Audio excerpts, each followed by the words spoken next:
South Sudan celebrates first Olympic game, first win. South Sudan's basketball fairy tale reached another level at the Men's Olympic Basketball Tournament 2024 as the Bright Stars captured their first Olympic victory in their first ever Olympic Games. Royal Ivy's Africa's side did not wait long to make history at Paris 2024 as they took down established America's side Puerto Rico 90-79 in their Group C opener at Lille's Pierre Mauroy Stadium. Their win makes them only the third team from Africa to win its first game at the Olympics after the Central African Republic in 1988 and Nigeria in 2012. Also, it is only the second win of an African team against a team from the Americas in the competition, ending a run of 33 defeats between those wins. The South Sudan players could not hide their joy after the win, screaming out and waving their towels after making more history. There is nothing like making history. That is all we have been doing, making history, more history, Nuni Omot said. It's a blessing. I'm just very happy and excited to be part of it. We earned this. Everybody deserves it. This is a movie. My life is like a movie right now. South Sudan head coach Royal Ivy. Head coach Royal Ivy could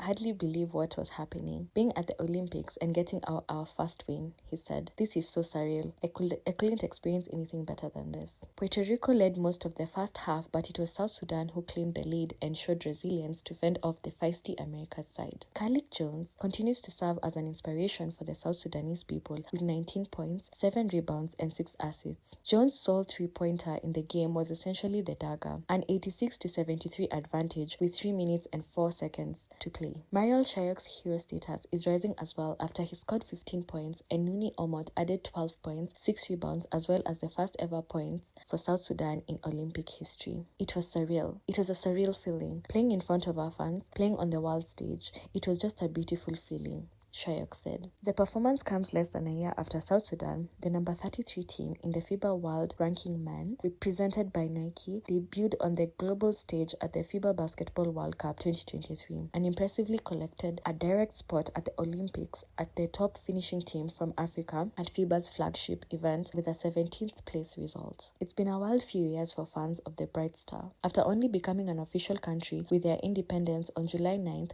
2011, and then being welcomed into the FIBA family in 2013. South Sudan played their first official game in March 2017. They reached their first FIBA Afrobasket in 2021 and followed that win with an 11-1 record in the FIBA Basketball World Cup 2023 Africa qualifiers to book a ticket to their first FIBA World Cup. South Sudan collected their victories in 5 games last summer, beating China, the Philippines, and Angola. It seemed only fitting that South Sudan's first game at their first Olympic came against Puerto Rico, since that was their first ever game in the FIBA World Cup. South Sudan lost that encounter in an overtime thriller 100-96, in which the Africans handed over a 12-point lead. Definitely a revenge game, Coach Ivy. We had this one marked for a year. They got us in the World Cup and we had to return the favor, Coach Ivy said. We had this circled for a year. I had to wait a year. We gave up 10-point lead again and they beat us in overtime. This was definitely a revenge game. That's the truth. South Sudan showcased just how much they have developed and matured since then in holding off Puerto Rico and sending Bright Stars fans into wild celebrations.